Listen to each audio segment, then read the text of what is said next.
Welcome to International Time Machine's video about the standard electric master clock, how to set it up and how to service it. Another ITM video overviews the history of standard electric's master clock. But in this video we'll take a closer look at the standard electric 60-beat master clock, how to hang them, mount the pendulum, adjust the beat, oil it, wiring, and how to get it running. The standard electric master clock typically weighs about 75 to 80 pounds, so you want to make sure you have good strong hooks securely fastened to the wall before you hang it.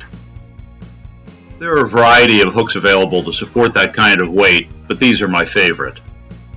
Typically there are two holes on the side of the case that allow you to lock the door. You'll need a door key number 6 on a multi-key or an old clock winding key in order to open the case. And finally, there's a hole behind the pendulum that you can use to attach a securing screw once level. To remove the hands and the dial, first of all stop the pendulum, then remove the hands nut at the end of the staff, and finally pull off the minute hand and the hour hand. They're just held on by friction. Finally, the sweep second hand is also held on by friction. Next, unscrew the 4 dial screws, and once detached, you can simply lift the dial off away from the movement.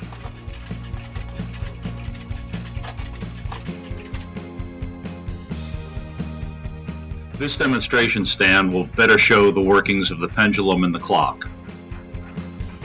With the movement off, you can see how the pendulum simply hangs from the suspension spring. When mounting the pendulum, you simply want to make sure that the slot in the hook goes through the suspension spring. You'll also notice that there's a slot in the pendulum for the verge pin. The verge pin is at the end of the verge at the back of the movement, and it's what connects the movement to the pendulum. With the movement installed, mounting the pendulum consists of hanging it on the hook and then reaching in and pushing the pin through the verge pin hole.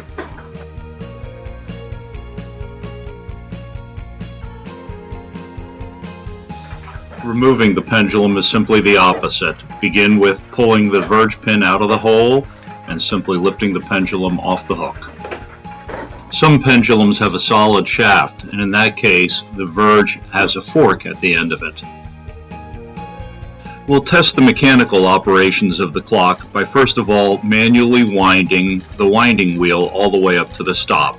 After giving the pendulum a small push, you can see the escape wheel and the pallets start to interact.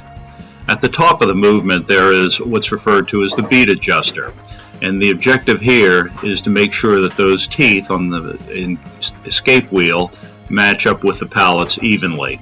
To adjust, by turning the beat adjuster clockwise, the left pallet will move down and engage earlier in the teeth, and the right pallet will move up and engage later until it locks.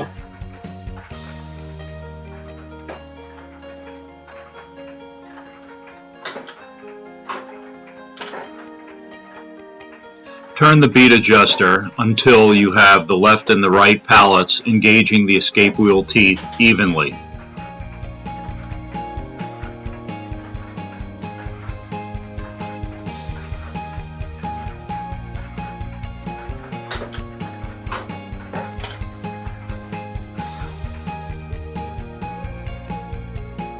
Before we clean the movement, we'll do a test to see how long the movement runs on a full wind. We'll make sure that we've got a full wind on the mainspring and give the pendulum a little rock to start the clock, and finally start the timer. After 10 minutes, still running fine. But at nearly 17 minutes you can see that the pendulum is still rocking and the pallets are going up and back and forth, but the escape wheel doesn't have enough power to go underneath the teeth.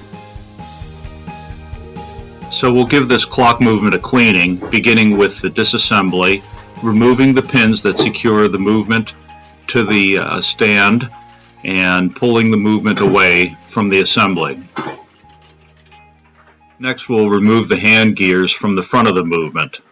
It's a good idea to keep them organized or take photos throughout the process to aid in the reassembly. Next, we'll remove the 2 screws that secure the coil, as well as the 4 screws in the corners. Protecting the verge, you can then remove the front plate and see the escape wheel, the third wheel, as well as the winding wheel down the middle.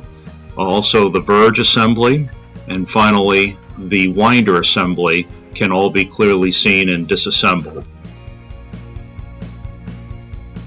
There are many approaches to the cleaning of a clock movement, and mine is certainly not the best, but I usually use a degreaser to loosen the dirt, and then an ultrasonic cleaner with water to thoroughly remove all the dirt and get all the pores and holes cleaned out.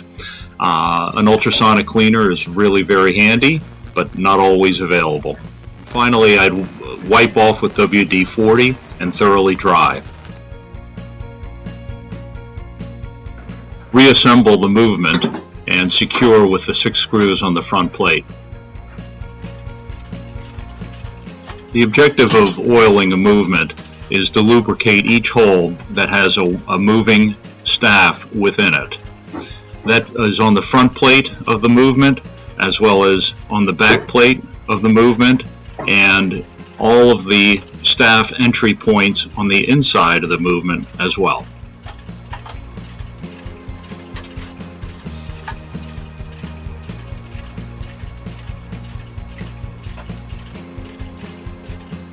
Also, put a minimum amount of oil on the pinion gears as well as on the mainspring itself.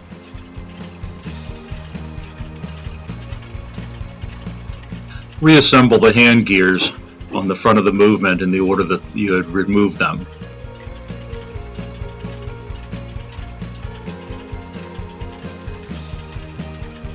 Finally, reinstall the movement on the mounting plate, being careful with the verge and the verge pinhole in the pendulum, and attaching the 4 pins at each one of the securing points around the movement. Now we'll repeat our test of the movement, beginning with winding the mainspring till it's fully against the stop, giving the pendulum a little rock to get it going, and starting our timer and seeing how it does.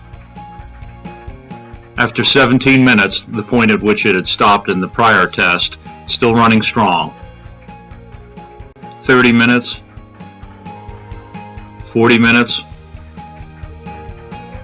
50 minutes.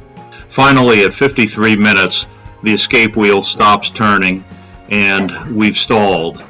And looking at the side of the movement, you can see that the stops have actually engaged. So the stops is what stopped the movement. Our clean movement ran from end to end on the stop sets.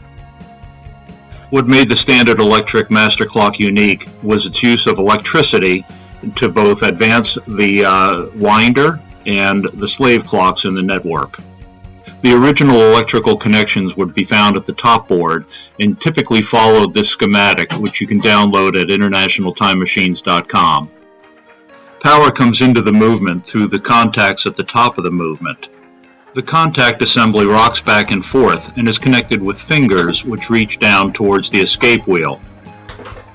The oscillating fingers contact posts which are attached to the escape wheel staff. I've wired in LEDs to show when these contacts close. When the front contact closes, a blue LED lights up.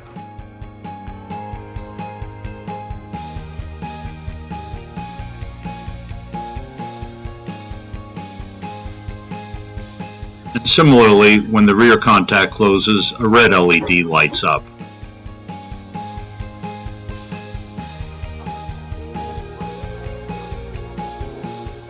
The LEDs allow me to test the contact's closure as well as to help in the adjusting of the contacts, which can be done through the adjusting screws that are found on the fingers. It's key to have a proper adjustment to ensure that the slave clocks as well as the winding mechanism operate properly. The winding mechanism is operated by the rear contacts and is found at the bottom of the movement. When energized, a winding assembly is pulled over to the coils. This winding mechanism runs through to the left side of the movement. A winding pawl is lifted up and winds a winding wheel. The winding pawl adds 1 minute of wind to the mainspring. And finally, a retaining pawl keeps the winding wheel from unwinding. Some movements also have program machine contacts attached to the winding mechanism to give a once-a-minute pulse, or attached to the escape wheel also for a once-a-minute pulse. A common problem with the standard electric movements is a broken coil wire. You can begin to fix this by identifying the hole at the end of one of the coils through which the broken wire is protruding. Pull the wire out and unwind one turn. There's a coating on the wire, so you'll have to use some sandpaper to clean off the end, the last ½ inch, and then reinsert in the coil and pull taut. You can download the original Standard Electric service guide for the 60-beat master clock from our website, internationaltimemachines.com. We hope this is helpful in getting your master clock running, ready for another century of use. Check out our other videos at internationaltimemachines.com that explore the history, the technology, and the artistry of these beauties.